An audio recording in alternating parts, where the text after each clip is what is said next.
Now let's talk about what's happening at the molecular level. We were just talking about solids going to liquids, solids going to gases, gases to liquids, liquids to gases.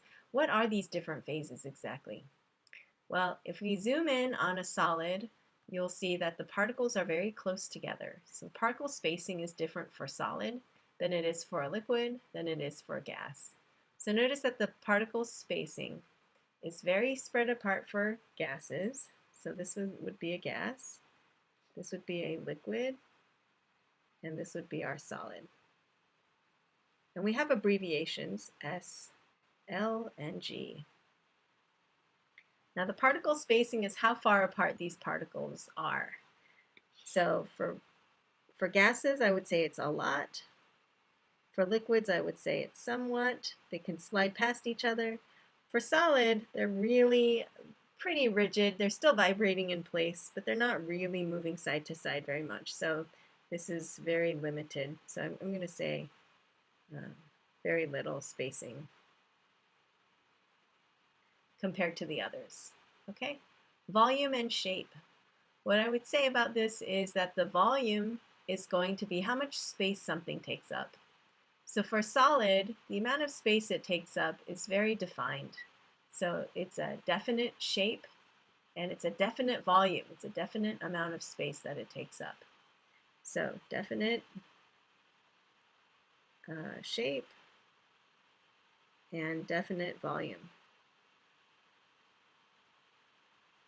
Now, when you have a liquid, do you notice that you have a certain amount of liquid? If I have a cup of water, it's different from 2 cups of water.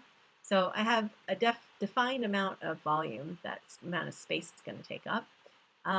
But the shape of it depends on the container that it's in.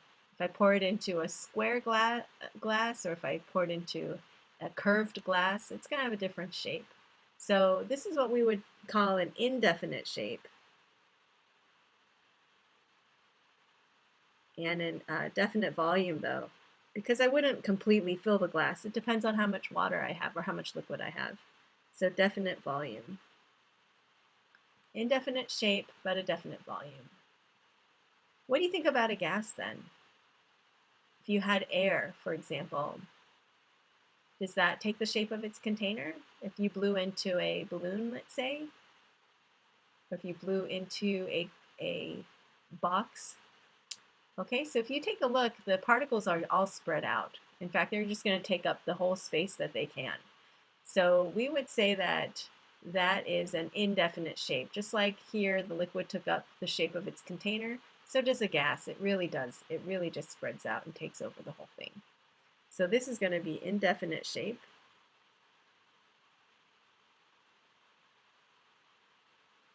And then for its volume, if I had a little bit of gas and I blew it in here, that gas would expand out and it would fill this space. So even though the amount of space it came from may have been small, it's going to now take up however much space I give it. So that means it doesn't have a defined shape or a defined volume. It's going to take up whatever volume my container is. So that means I'm going to have an indefinite shape and an indefinite volume.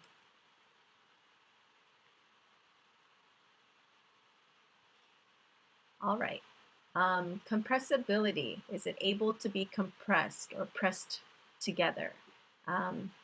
For something that's spread out, of course, I can press these particles together by shrinking this box down. Okay? I can pressurize this. I can squeeze it together. So yes, gases are very compressible compared to liquids and solids. See how close the particles already are? So it makes it very difficult to squeeze them together even more. It would take a lot more pressure for me to do that. So compressibility-wise, it's high for gases, but it's pretty low for liquids and even lowest for solids. In terms of flow, gases and liquids can flow because their particles are farther apart from each other. They can flow. You may not be familiar with gases flowing, but maybe wind flows, has a flow. Liquid water has a flow. Solids, though, they're really attracted to each other, so they do not flow very easily unless you heat them up and give them more energy to do so. Relative kinetic energy. Kinetic comes from the word that means motion. So the amount of energy due to motion, you can picture that these particles might be whizzing by each other, colliding and moving throughout this box. So they're going to hit all the walls and go all the way around. These liquids probably just slide past each other like that. And these solids just vibrate. So they just maybe vibrate in place, but they're not really going anywhere. So in terms of kinetic energy, as you can imagine, this one will have the most kinetic energy, gases, and then your solids have the least. And that also tells us about the attractive forces. The more attractive forces there are, the closer the particles are because they're attracted to each other. So here we have the least amount of attraction, and with solids we have the most. Okay, so a couple of other things then. Physical states then have to do with the amount of energy and the attractive forces that there are. So let's look at when you're going from a solid to a liquid. What is that phase change called? Do you remember from the last part of this, the page before here? Remember all these phase changes? What was the phase change for solid to liquid?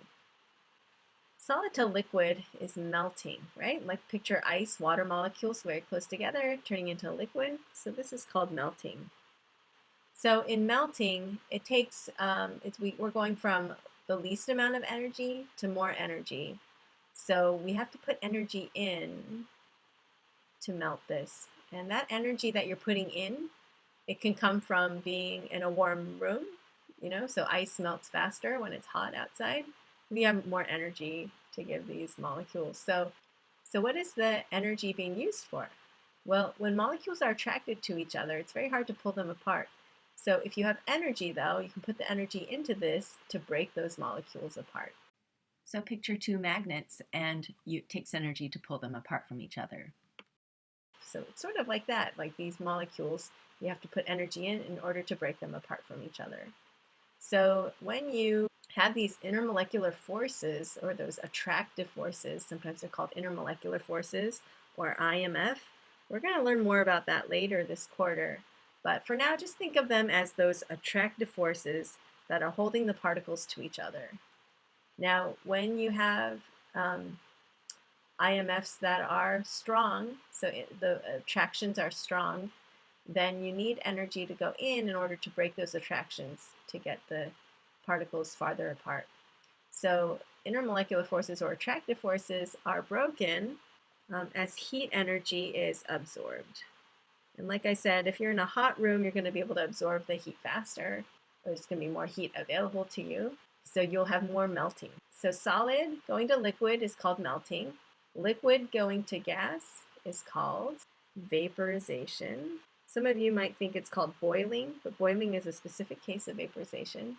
And then all of this solid to gas is called sublimation.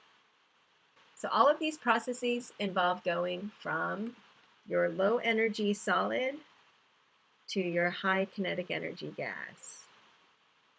Okay, so it's really easy to see that if you have low energy, you have to put energy in to get to medium energy, to get to high energy. So that is what we call endothermic.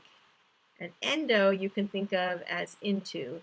You have to put energy into it in order to break those attractive forces we call IMFs. Okay, so now we have the opposite processes. We have solid, which is low energy solids, again, and high energy gases. Sorry, this pen is hard to write with. Okay, there we go. And then we have the opposite direction. So if we go from a gas to a liquid, what's that called? That's called condensation. Going from a liquid to a solid is called freezing. And going from a gas to a solid, I said that was like snow forming in the clouds. We have deposition. That's the opposite of sublimation. Those are the hardest ones to remember because we don't see that very often. All right, unless you can live in your freezer, you don't see it very often. Okay, so intermolecular forces, now we're going from high energy to lower energy. So we don't have to break the forces, we have to form those forces. We have to take something that doesn't like to be together and we have to force it together, force the particles to each other. So that means we have to remove energy and we have to form attractive forces. So that's what goes here. Intermolecular forces are formed as heat energy is to be released or lost in order to bring those particles closer together.